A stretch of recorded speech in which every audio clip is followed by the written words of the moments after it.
नमस्कार, आप देख रहे हैं एबी स्टार न्यूज़। मैं हूं आपके साथ सपना वर्मा। एक बार फिर हाजिर हूं अपने खास कार्यक्रम एक किस्सा दिन का हिस्सा में, जहां मैं आपको बताती हूं देश और दुनिया से जुड़े वो तमाम राजनीतिक, ऐतिहासिक और सामाजिक क्षेत्र से जुड़ा वो एक दिलचस्प और एक अनोखा किस्सा जो बनेगा दिन का हिस्सा। तो चलिए शुरुआत करते हैं आज के हमारे पहले किस्से से, जो कि जुड़ा है एक्सरे के खोजकर्ता से। जी हाँ, एक्सरे के खोजकर्ता से, उस महान वैज्ञानिक से जुड़ा है जिन्होंने एक्सरे की खोज की थी। हम बात कर रहे हैं रॉन्टाजन की, जिन्होंने आज ही के दिन एक्सरे की खोज की थी।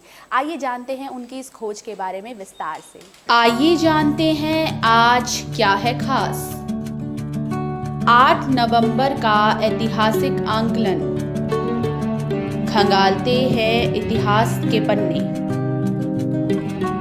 आज ही के दिन जर्मन भौतिक शास्त्री विल्हेम कॉनराड रॉन्टाजन ने एक्सरे की खोज की थी। चिकित्सीय इतिहास में ये सबसे बड़ी खोज मानी जाती है। रॉन्टाजन ने मानव को त्वचा और मांसपेशियों को काटे बिना शरीर के अंदर झांकने की ताकत दी थी। विल्हेम कॉनराड रॉन्टाजन एक दिन सामान्य ढंग से कांच की नली के दोनों छोरों को तारों से जोड़कर विद्युत परिपथ पैदा कर रहे थे। इसी दौरान एक घटना घटी। रॉन्टाजन के नली को काले कपड़े से लपेटने के बावजूद मेज पर हरे रंग की तरंगे झिलमिला रही थी। जब देखा गया कि हरे रंग की ये तरंगे अपारदर्शी पदार्थों को भेज जाती हैं, तो हैरानी का ठिकाना ना रहा। इस घटना का प्रायोगिक शोध करने के बाद रॉन्टाजन ने इसे एक्सरे यानी कि अज्ञात किरणें का नाम दिया। जर्मनी में इन्हें वैज्ञानिक के सम्मान में रॉन्टाजन किरणें भी कहा जाता है। साल 1901 में रॉन्टाजन को भौतिकी का नोबेल पुरस्कार मिला। उन्होंने इस पुरस्कार के साथ मिली सारी धनराशि अपनी यूनिवर्सिटी को दान कर दी। रॉन्टाजन की इच्छा का सम्मान करते हुए इन नई किरणों का नाम एक्सरे किरणें भी रखा गया, जबकि लोग चाहते थे कि इन्हें रॉन्टाजन के सम्मान में रॉन्टाजन किरणें कहा जाए। रॉन्टाजन ने इन किरणों की खोज का पेटेंट भी कराने से इनकार कर दिया था, ताकि इनकी खोज सारी मानव जाति के लिए समान रूप से फायदेमंद हो सके। 10 फरवरी साल 1923 को विल्हेम रॉन्टाजन की मृत्यु। चलिए बढ़ते हैं हमारे अगले किस्से की तरफ, जो कि भारत सरकार की एक ऐतिहासिक घोषणा से जुड़ा है। जी हां, भारत सरकार की एक ऐतिहासिक घोषणा से।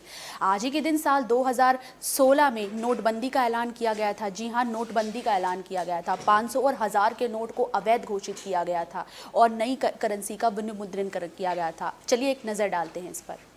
आज ही के दिन भारत सरकार ने 2016 में बड़े नोटों को विनिमुद्रीकरण किया था, जिनमें 500 और 1000 रुपए के नोटों को अवैध घोषित कर दिया गया था। प्रधानमंत्री नरेंद्र मोदी ने 8 नवंबर 2016 की रात 8 बजे भारत के 500 और 1000 रुपए के नोटों के विमुद्रीकरण किए थे, जिसे छोटे रूप में नोटबंदी भी कहा जा सकता है। प्रधानमंत्री नरेंद्र मोदी द्वारा अचानक राष्ट्र को किए गए संबोधन के वजह से इस नोटबंदी का जन्म हुआ। इस घोषणा में 8 नवंबर की रात से देश में 500 और 1000 रुपए के नोटों को खत्म करने का ऐलान किया गया। इसका उद्देश्य केवल काले धन पर नियंत्रण ही नहीं, बल्कि जाली नोटों से छुटकारा पाना भी था। हालांकि ऐसा कुछ भी नहीं हुआ। मीडिया रिपोर्ट्स के अनुसार ये योजना 6 महीने पहले ही बननी शुरू हुई थी। सरकार के इस फैसले की जानकारी केवल कुछ ही लोगों को थी, जिनमें तत्कालीन मुख्य सचिव नृपेंद्र मिश्रा, तत्कालीन आरबीआई गवर्नर, तत्कालीन वित्त सचिव अशोक लवासा, तत्कालीन आर्थिक मामलों के सचिव शशिकांत दास, तत्कालीन वित्त मंत्री अरुण जेटली और योजना को लागू करने की प्रक्रिया 2 महीने पहले ही हुई थी। आज ही चलिए बढ़ते हैं हमारे अगले किस्से की तरफ, जो भारत की राजनीति से जुड़ा है। जी हाँ, भारत की राजनीति से, भारत की राजनीति की उस शख्सियत से जिन्होंने बहुत जगह पर अपना योगदान दिया है। स्वतंत्रता आंदोलन से लेकर अनेक तरह के आंदोलनों में उन्होंने अपनी हमेशा से भागीदारी निभाई। हम बात कर रहे हैं भाजपा के वरिष्ठ नेता लाल कृष्ण आडवाणी की। जी हाँ, आज उनका जन्मदिन है। उनके जन्मदिन के मौके पर देश के प्रधानमंत्री से लेकर तमाम दिग्गज नेताओं ने उन्हें बधाई दी। साथ ही साथ उनके आवास पर भी गए और उन्हें उनकी जन्मदिन को सेलिब्रेट किया। आइए एक नज़र डालते हैं आज उनके जन्म दिवस पर। लाल कृष्ण आडवाणी भारतीय राजनीति में किसी परिचय के मोहताज नहीं है। एक अनुभवी राजनेता और भारतीय जनता पार्टी के भूतपूर्व अध्यक्ष LK आडवाणी का राजनीतिक सफर बहुत ही लंबा और उतार चढ़ाव से भरपूर रहा।